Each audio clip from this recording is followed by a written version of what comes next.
നമസ്കാരം. കേന്ദ്ര സർക്കാർ ജീവനക്കാർക്ക് ഇനി ഉണ്ടാകുക വമ്പൻ ലോട്ടറിയാണ്. സംസ്ഥാന സർക്കാരിനേക്കാളും ഇരട്ടിയാകുകയാണ് ഇനി കേന്ദ്ര സർക്കാർ ജീവനക്കാരുടെ ശമ്പളം എന്നതാണ് വസ്തുത. കൃത്യമായി 5 വർഷം കൂടുമ്പോൾ തന്നെ അടുത്ത ശമ്പളം കമ്മീഷനെ ചുമതലപ്പെടുത്തുകയാണ് കേന്ദ്ര സർക്കാർ ചെയ്യുന്നത്. 8ാം ശമ്പള കമ്മീഷൻ ഉടൻ രൂപീകരിക്കണമെന്നാണ് പ്രതീക്ഷപ്പെടുന്നത്. സൈനിക ഉദ്യോഗസ്ഥർ ഉൾപ്പെടെ ഏകദേശം 50 ലക്ഷത്തോളം കേന്ദ്ര സർക്കാർ ജീവനക്കാർക്ക് 8ാം ശമ്പള കമ്മീഷന്റെ ഗുണം ലഭിക്കും. സൈന്യത്തിൽ നിന്നും വിരമിച്ചവർ ഉൾപ്പെടെ ഏകദേശം 65 ലക്ഷം പെൻഷൻകാർക്ക് പുതിയ കമ്മീഷന്റെ ആനുകൂല്യം ലഭിക്കും. 2026 ജനുവരി 1 8ാം ശമ്പള കമ്മീഷൻ പ്രാബല്യത്തിൽ വരുമെന്നാണ് പ്രതീക്ഷിക്കുന്നത്.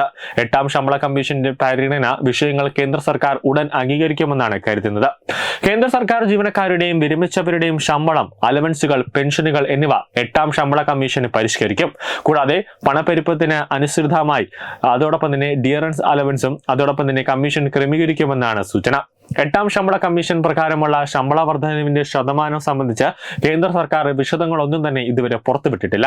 അതേസമയം ജീവനക്കാരുടെ ശമ്പളം വർദ്ധിപ്പിക്കാനുള്ള സാധ്യതകളാണ് ഉള്ളത്. ലെവൽ 1 ജീവനക്കാരുടെ അടിസ്ഥാന ശമ്പളം 18,000 രൂപയിൽ നിന്നും 51,000 രൂപയായി ഉയരാനുള്ള സാധ്യതയാണ് റിപ്പോർട്ടുകൾ സൂചിപ്പിക്കുന്നത്. 8ാം ശമ്പള കമ്മീഷൻ 2.86 വരെ ഫിറ്റ്മെന്റ് ഘടകം നടപ്പാക്കിയാണ് ഇത്തരത്തിൽ ശമ്പള വർധനവ് ഉണ്ടാക്കുക. സർക്കാർ ജീവനക്കാരുടെ ശമ്പള ഘടന അവലോകനം ചെയ്യുന്നതിനും അതിൽ മാറ്റങ്ങൾ വരുത്തുന്നതിനുമായി കേന്ദ്ര സർക്കാർ സാധാരണയായി 10 വർഷത്തിൽ ഒരിക്കലാണ് ശമ്പള കമ്മീഷൻ രൂപീകരിക്കുന്നത്. പണപ്പെരുപ്പം, സമ്പദ് വ്യവസ്ഥയുടെ അവസ്ഥ, വരുമാനം അസമത്വം, അനുബന്ധ സൂചനകൾ തുടങ്ങിയവ ഉൾപ്പെടെയുള്ള ഘടകങ്ങളാണ് കമ്മീഷൻ പരിഗണിക്കുക.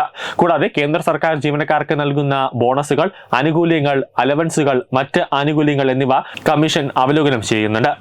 മൻമോഹൻ സിംഗ് നയിച്ച UPA സർക്കാർ 2014 രൂപീകരിച്ച 7ാം ശമ്പള കമ്മീഷന്റെ ശുപാർശകളാണ് നിലവിൽ പിന്തുടരുന്നത്.